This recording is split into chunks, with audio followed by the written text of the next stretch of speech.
Assalamualaikum warahmatullahi wabarakatuh.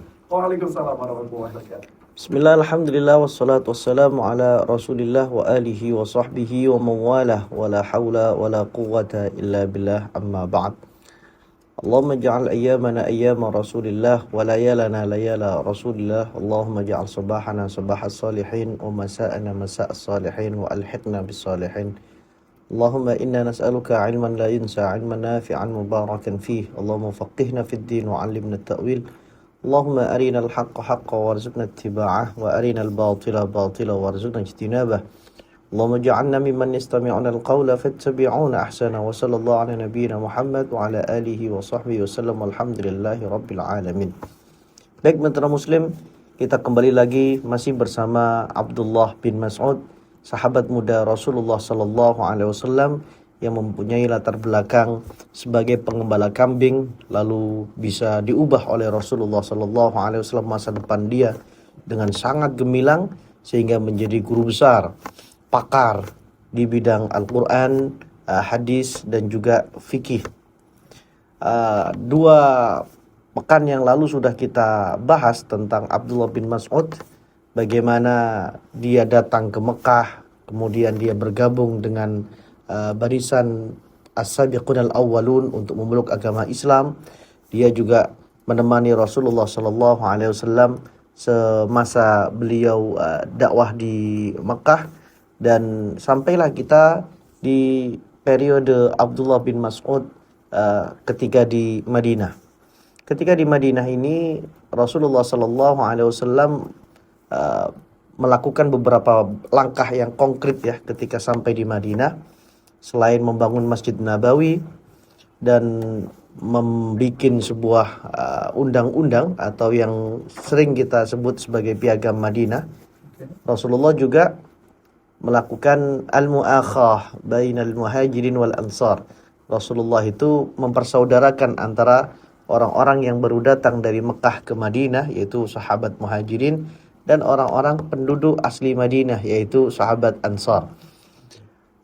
Uniknya Rasulullah sallallahu alaihi wasallam, karena beliau ini pemimpin yang sangat hebat, yang tahu bahwasanya siapa yang harus berkumpul dengan siapa, circle-nya, kedekatannya, agar bisa membangun sebuah koneksi ya, yang sangat indah, yang sangat nantinya dibutuhkan oleh Islam dan dibutuhkan oleh umat tentunya. Sehingga Rasulullah sallallahu alaihi wasallam, menurut Al-Imam Ibnu Sa'ad, dia mengatakan akha Rasulullah sallallahu alaihi wasallam baina Abdullah bin Mas'ud wa Muadz bin Jabal. Rasulullah ini mempersaudarakan Abdullah bin Mas'ud dan Muadz bin Jabal. Abdullah bin Mas'ud yang terkenal dengan Al-Qur'annya, Muadz bin Jabal yang terkenal dengan fikihnya. Jadi Muadz bin Jabal itu disebut sebagai a'lamuhum, para sahabat yang paling mengerti tentang bil halali wal haram, tentang halal dan haram, Mas Ridwan. Jadi bisa kita bayangkan ya, orang yang dia mempunyai Al-Quran dan hadis, lalu sering sekali kumpul, sering sekali berbicara atau dekat sekali dengan orang yang paling mengerti tentang halal dan haram. Ini kan bisa menjadi sebuah koneksi yang luar biasa tentang keilmuan itu, bisa saling mendukung satu sama lain. Maka di sini disebutkan dalam buku yang saya baca ini, wahakadha at-taqi al-qari al-mu'allam ma'alamin nas bil halal wal haram. Bagaimana hebatnya sebuah hubungan ini apabila seorang yang al-mu'allam, orang yang terdidik, kata Rasulullah, yang seperti yang sudah kita ceritakan pada periode yang pertama itu, bahwasanya Abdullah bin Mas'ud ini adalah nanti menjadi orang yang terdidik, orang yang pakar di bidang Al-Quran. Dia sangat dekat dan dipersaudarakan dengan Muadz bin Jabal, orang yang paling ngerti dan detail sekali tentang halal dan haram. Fakana ijtima'uhuma nuran ala nurin.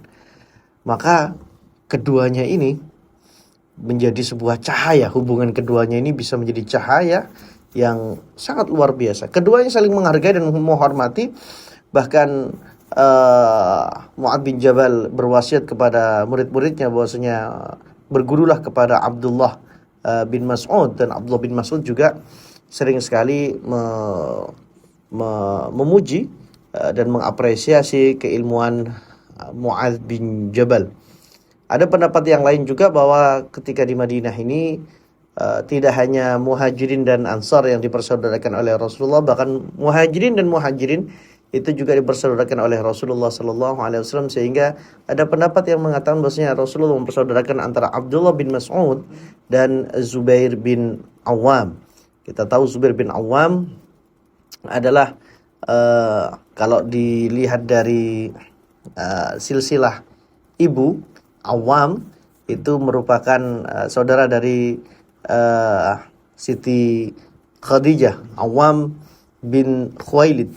Sehingga kalau dari sisi ayah, Zubair ini adalah keponakan Rasulullah karena keponakan Siti Khadijah. Dari sisi ibu, nama ibunya adalah Safiyah yang merupakan bibi Rasulullah. Dari sisi ibu, dari nasab ya, dari ibu, dia merupakan sepupu Rasulullah Sallallahu Alaihi Wasallam, Zubair bin Awam. Sehingga Abdullah bin Mas'ud ini lagi-lagi sepertinya Mas Ridwan dan mitra Muslim memang sudah disiapkan oleh Rasulullah Sallallahu Alaihi Wasallam ya, sebagai nanti sahabat yang keilmuannya itu menjadi sumber mata air yang tidak pernah berhenti untuk generasi-generasi Islam di masa mendatang. Inilah Rasulullah Sallallahu Alaihi Wasallam yang seorang pemimpin yang mengerti betul bagaimana meletakkan para sahabat-sahabatnya di bidang apa, di wilayah apa, sehingga para sahabat Rasulullah SAW sepeninggal Rasulullah mereka menjadi orang semua dalam tanda kutip ya, menjadi orang yang sukses di bidangnya masing-masing. Rasulullah tidak memaksakan apabila orang ini tidak begitu cocok di dalam sebuah keilmuan, yang mana orang ini cocok di bidang kemiliteran misalnya, Rasulullah tidak memaksakan dia untuk masuk ke ranah ilmu. Betul. Jadi Rasul justru malah memfokuskan dia di bidang kemiliteran itu. Contoh misalnya Khalid bin Walid itu kan. Semenjak dia masuk Islam di tahun 7 Hijriah, itu Rasulullah selalu sudah menyeting Khalid bin Walid di bidang peperangan militer itu ya. Nanti suatu saat kita akan bahas tentang Khalid bin Walid insyaallah. Jadi termasuk Abdullah bin Abbas ini. Bagaimana Abdullah bin Abbas diberi salah satu kunci ya, kalau bahasa kita mungkin dia sangat bebas sekali diberi izin oleh Rasulullah Sallallahu Alaihi Wasallam untuk keluar masuk rumah Rasulullah, seperti halnya sahabat Anas bin Malik. Sehingga Abdullah bin Abbas ini seorang pemuda yang mempunyai karakter yang bagus ya, sungguh-sungguh rajin, cerdas, dan didukung juga dia sangat dekat dengan Rasulullah dan diizinkan oleh Rasulullah Sallallahu Alaihi Wasallam untuk selalu dekat bersama Rasulullah Sallallahu Alaihi Wasallam. Ini jarang, hal-hal yang semacam ini jarang. Para sahabat itu nggak semua sahabat selalu dekat intens sekali dengan Rasulullah itu, tidak semua sahabat. Dan Rasulullah Sallallahu Alaihi Wasallam memilih Abdullah bin Mas'ud ini, sehingga banyak sekali sumber-sumber keilmuan Islam yang diteruskan oleh Abdullah bin Mas'ud dari Rasulullah Sallallahu Alaihi Wasallam. Dan Abdullah bin Mas'ud merekam banyak sekali, kalau bahasa kita tafsir ya, tafsir riwayat-riwayat yang itu menjelaskan tentang ayat Al-Quran atau asbabun nuzul. Itu juga direkam oleh Abdullah bin Mas'ud. Kalau kita pernah membahas tentang Abdullah bin Abbas, sekarang Abdullah bin Mas'ud, dua anak muda ini memang di bidang keilmuan Al-Quran dan hadis itu sangat pakar sekali.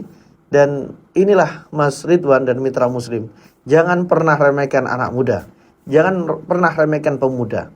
Islam bisa sampai ke Surabaya, ke Lumajang, ke Batu, ke Tuban, dan kemanapun, minal masyriq ilal maghrib, dari ujung timur sampai ujung barat, itu juga atas kontribusi anak-anak muda, sahabat-sahabat Rasulullah Sallallahu Alaihi Wasallam yang muda-muda itu, yang merekam keilmuan Rasulullah Sallallahu Alaihi Wasallam, sehingga keilmuan itu terus mengalir dari generasi ke generasi dan sampai kepada kita. Salah satu bukti yang sangat sering direkam oleh Abdullah bin Mas'ud, sekali lagi dalam bidang Al-Quran ya. Jadi dia bercerita bahwa saya bersama Rasulullah Sallallahu Alaihi Wasallam. Saat itu Rasulullah sedang duduk, dan tiba-tiba ada orang Yahudi yang lewat, dan sebagian mereka berkata kepada sebagian yang lain, "Saluhu 'anir ruh."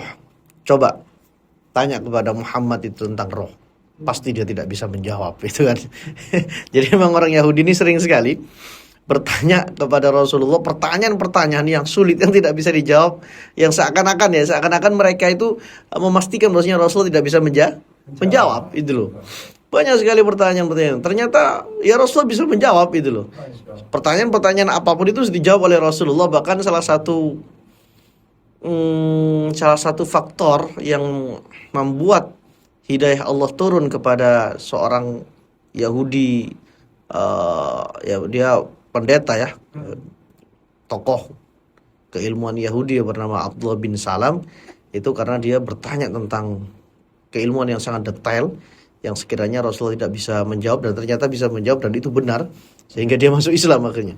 Nah ini suatu ketika Abdullah bin Mas'ud ini bersama dengan Rasulullah, dan tiba-tiba ada orang Yahudi datang lewat gitu, coba tanya ke Muhammad sana, tanya tentang roh.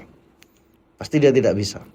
Akhirnya sebagian mereka bertanya kepada Rasulullah SAW tentang roh.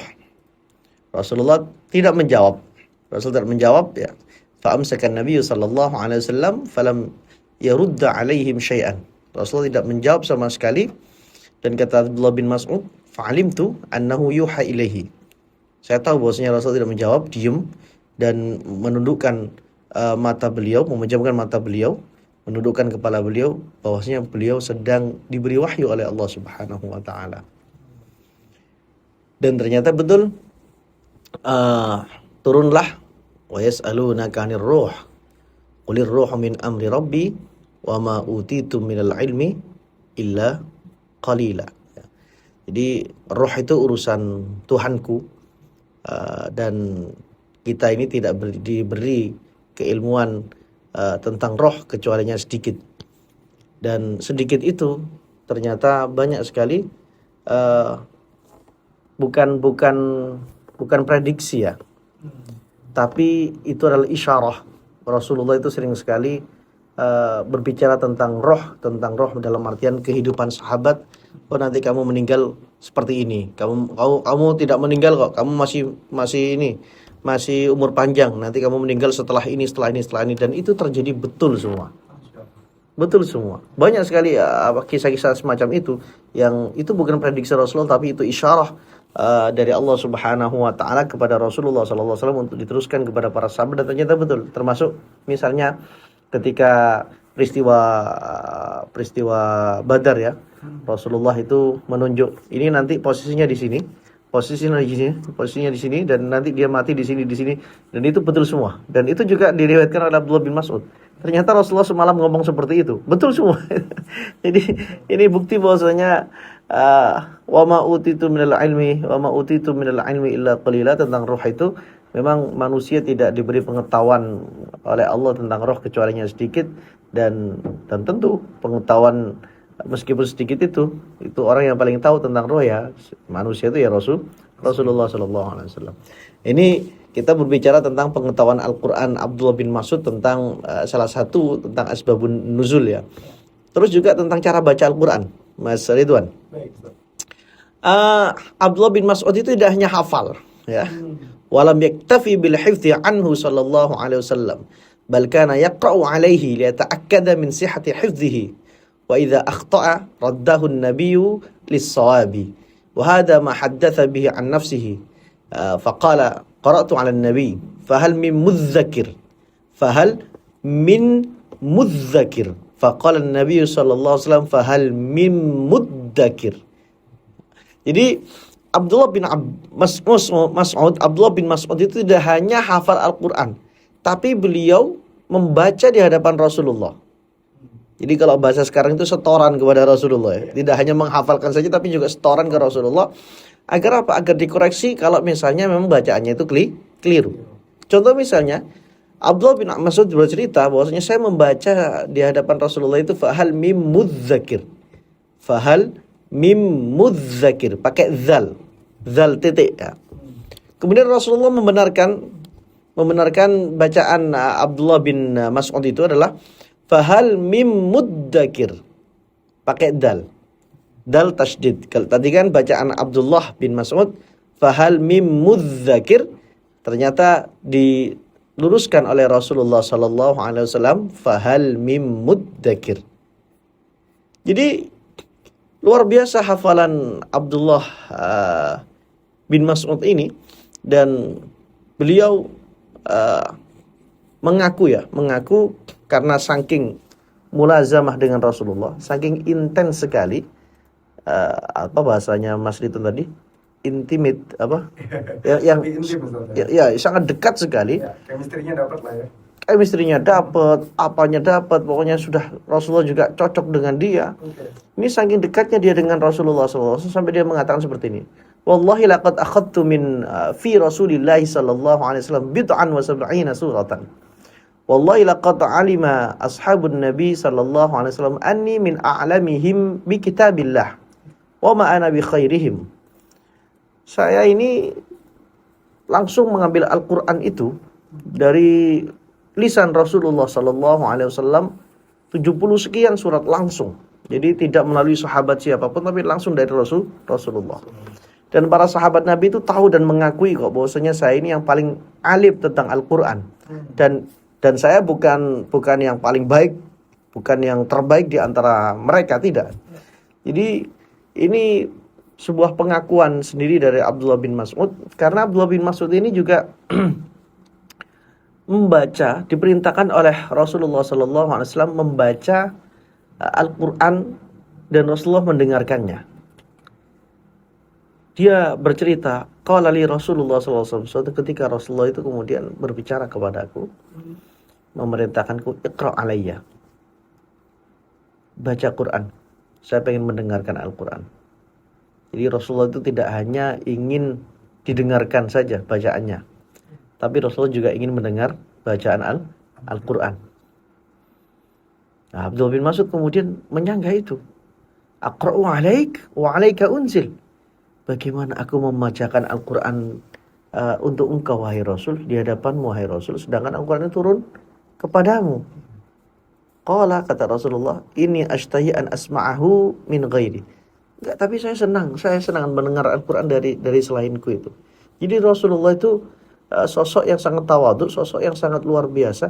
Tidak hanya ingin didengar, tapi juga beliau ingin mendengar dari orang lain. Nah, ini berbeda dengan kita Mas Ridwan ya. Kadang kita ini kalau nggak jadi imam, nggak pengen ke masjid, ke musola itu kan ya. Jadi ke musola, ke masjid hanya ketika menjadi imam saja. Kalau nggak jadi imam ya nggak ke musola, nggak ke masjid itu. Jadi pengen jadi imam terus ingin didengar terus bacaannya itu. Enggak lah, jangan gitulah. Ternyata Rasulullah SAW sendiri itu ingin mendengar Al-Quran dari orang lain. Kemudian faqara'tun nisa'a, kata Abdullah bin Mas'ud, saya membaca surat An-Nisa sampai pada ayat fakaifa idza ji'na min kulli ummatin bisyahidin wa ji'na bika ala haula'i syahida. Itu kan ayat tentang bahwa besok setiap nabi itu akan diminta saksi oleh Allah Subhanahu wa taala apakah mereka sudah menjalankan tugasnya sebagai seorang nabi dan rasul, menyampaikan kepada umatnya. Dan ternyata yang menjadi saksi mereka adalah Rasulullah sallallahu alaihi wasallam. Dan Rasulullah SAW tidak diminta oleh Allah untuk menjadi untuk mencari saksi. Apakah beliau sudah menyiapkan, menyampaikan apa yang sudah menjadi kewajiban beliau sebagai seorang Rasul dan Nabi kepada umatnya? Tidak. Tapi justru malah wajibna bika ala haula'i syahida. Rasulullah sendiri yang menjadi saksi tentang umatnya ini. Ketika membaca ayat ini Abdullah bin Mas'ud, Rasulullah kemudian mengatakan, stop, diam dulu, berhenti dulu. Fara'aitu ainaihi tadrifan. Dan saya melihat dua mata Rasulullah Sallallahu Alaihi Wasallam mengalirkan air suci, air mata yang suci dari Rasulullah SAW membasahi kedua pipi Rasulullah SAW sebagai wujud apa? Sebagai wujud syukur Rasulullah kepada Allah Subhanahu wa taala. Ternyata Rasulullah itu sangat spesial dan luar biasa di sisi Allah Subhanahu wa taala. Dan ini sekali lagi ala sabilit tawadhu'. Rasulullah sangat tawadhu sekali sehingga beliau itu mau mendengarkan Al-Quran dari orang lain. Padahal ya beliau ini kan sosok yang dipilih oleh Allah Subhanahu wa taala bahwa Al-Quran diturunkan kepada beliau. Ilmu tentang public speaking itu banyak. Ilmu tentang bagaimana cara berbicara dengan baik itu banyak. Tapi tidak ada ilmu, tidak ada seminar, tidak ada buku tentang bagaimana cara pendengar yang baik. Maka kita di sini diajari oleh Rasulullah Sallallahu Alaihi Wasallam ya juga menjadilah pendengar yang baik ya. Itu di bidang Al-Quran, di bidang hadis, karena saking dekatnya Abdullah bin Mas'ud ini kepada Rasulullah, banyak sekali pertanyaan-pertanyaan yang dia tanyakan kepada Rasulullah Sallallahu Alaihi Wasallam dan itu dijawab oleh Rasulullah Sallallahu Alaihi Wasallam. Contoh misalnya dia mengatakan sa'altu Rasulullah sallallahu alaihi wasallam, saya bertanya kepada Rasulullah sallallahu alaihi wasallam, faqultu ya Rasulullah ayul amal afdal. Rasul, perbuatan apa yang paling utama? Rasulullah menjawab, as-salatu ala miqatiha, atau as-salatu ala waqtiha. Ya salat pada waktunya. Tsumma ayun, saya bertanya lagi, apalagi Rasul? Rasulullah menjawab, tsumma birrul walidain, kemudian birrul walidain. Kemudian apalagi wahai Rasul? Kemudian jihad fisabilillah. Fasakattu, lalu saya diam dengan jawaban Rasulullah tentang amal apa yang paling bagus, perbuatan apa yang bagus itu dijawab. Dia bertanya 3 kali, dijawab oleh Rasulullah 3 kali. Andaikan saya bertanya lagi, apalagi Rasul? Pasti Rasulullah Sallallahu Alaihi Wasallam itu akan menjawab terus gitu. Jadi banyak sekali mitra Muslim. Jadi hadis-hadis yang diriwayatkan oleh Abdullah bin Mas'ud karena beliau sangat intens sekali menemani Rasulullah Sallallahu Alaihi Wasallam. Bahkan tidak hanya ketika Rasulullah bepergian saja, tapi beliau Abdullah bin Mas'ud membersamai Rasulullah Sallallahu Alaihi Wasallam itu pagi dan malam, sepanjang pagi dan sepanjang malam. Jadi contoh misalnya ketika pagi hari Rasulullah itu, ini juga diriwayatkan oleh beliau Abdullah bin Mas'ud, Rasulullah itu bercerita kepada para sahabat. Ini menunjukkan bahwasanya sejak mata Abdullah bin Mas'ud itu terbuka, dia sudah bersama Rasulullah Sallallahu Alaihi Wasallam. Rasulullah bercerita, tadi malam saya itu mimpi, diperlihatkan kepadaku ada nabi yang punya pengikut 3, ada nabi yang punya pengikut 2, ada nabi yang tidak punya pengikut sama sekali, dan ada nabi yang pengikutnya banyak. Lalu saya kira itu saya. Ternyata kata Rasulullah, itu adalah Musa bin Imran. Itu adalah Nabi Musa dan pengikutnya banyak. Dan dikatakan kepadaku, walakin undur ilal ufuq al-akhir, lihatlah kepada ke arah yang ujung sana yang lain. Fanadhartu, lalu saya lihat ternyata jauh lebih banyak. Faqila li, dan dikatakan kepadaku, hadhihi ummatuka, ini umatmu.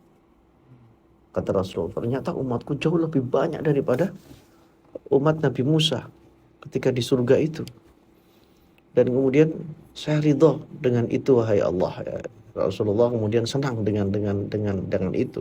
Jadi beliau cerita, Rasulullah ini cerita mimpi yang tadi malam beliau alami gitu loh.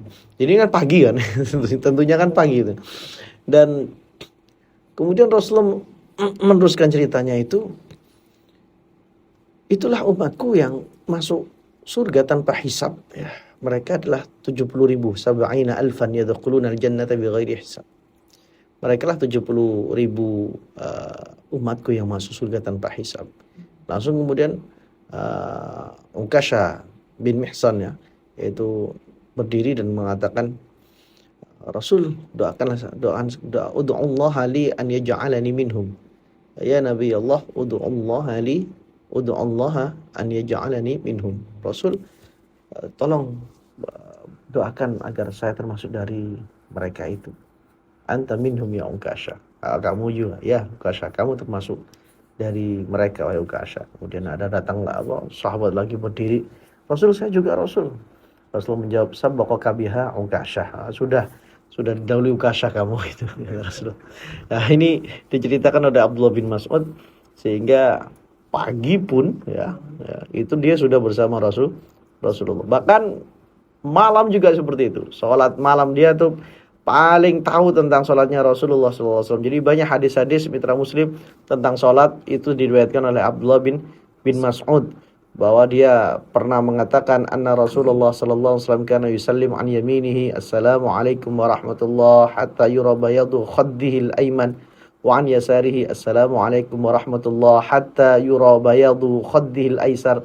Kata Abdullah bin Mas'ud bahwa Rasulullah itu ketika salam menghadap ke kanan, itu beliau mengatakan assalamualaikum warahmatullahi, sampai terlihat pipi putihnya Rasulullah sebelah kanan, dan beliau kemudian salam ke sebelah kiri, menoleh ke sebelah kiri dan mengatakan assalamualaikum warahmatullahi, hatta yura bayadu khaddil aisar, sampai terlihat pipi putih Rasulullah sebelah kiri. Jadi kalau salam itu sampai pipinya itu terlihat.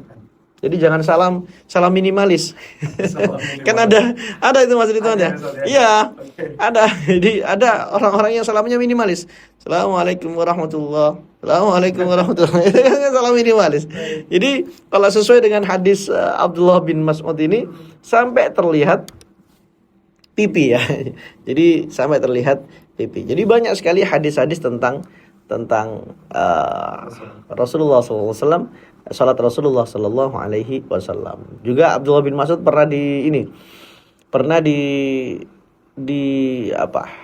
dikoreksi oleh Rasulullah Sallallahu Alaihi Wasallam salatnya, bahwa dia mengatakan, saya pernah dilihat oleh Rasulullah, saya salat,